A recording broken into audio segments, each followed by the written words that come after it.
we have the Foreign Minister of Lithuania here as well. Foreign Minister Landsbergis, let me ask you, do you worry that that an emboldened Putin would have designs on Lithuania? These are the, these were typically described often as the most indefensible of the states in Europe, and that was, why in some ways they were conceded in de facto but never de jure during the Cold War. Give us a sense of what does the world look like from your perspective? First of all, thank you so much for the invitation. Truly, it's great to see. Is it just me, or the group is growing every year?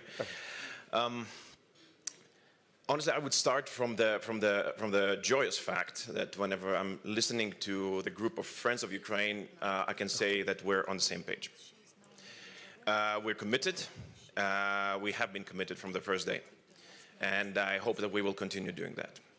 There are a couple of things that could be added, especially since we are on the same page.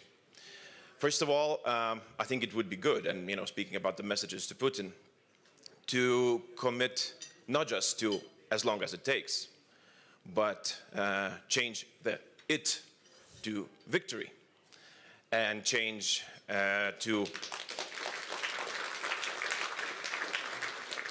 whatever it takes.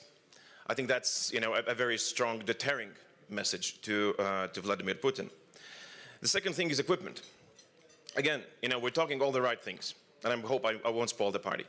We're saying all the right words. We're committed, we've sent that much, we're planning to send even more. But I can give you one example. There's a very friendly country, very close to Lithuania, who is taking their defense extremely seriously. That's Poland. And they've been doing that for as long as I can remember. So now they have orders for an equipment. If I'm not mistaken, about 1,000 tanks from the United States, Abrams tanks, about 500 HIMARS systems, and about 40 Patriot systems.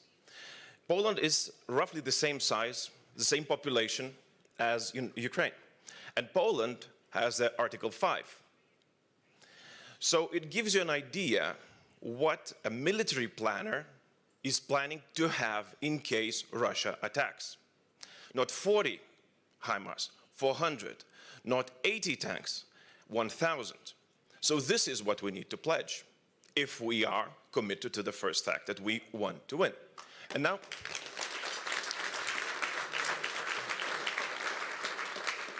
and last point on this, the cost. Absolutely right. This is all about money. But it's also about the element, the level of shock and understanding of how historic the situation is. And we've been there in a similar situation just a couple of years ago. It was different, but similar in the sense that we were shocked. It was called COVID. And Europe bonded together and pledged 700 billion euros to recover from COVID, because it was that important. We managed to do that. We managed to recover, and we're quite okay with this. So when somebody's saying now that we're unable, it's too tough, it's impossible, I'm saying we're just not taking it seriously enough, unfortunately. So now the last question, and last point and answering your question. We have to ask ourselves a question. What kind of message are we sending to Putin? Are we deterring or are we inviting? And this is where the anxiety of the Baltic states and most likely Poland comes from. The problem is that we don't feel that Putin is deterred enough. That without saying the 3 points that I've mentioned at the beginning, he thinks that we might falter, that maybe we don't want to win, maybe we won't send the equipment, and maybe we won't find it enough. So let's fix the first 3 points, and I think that he won't attack anybody else. Thank you so much.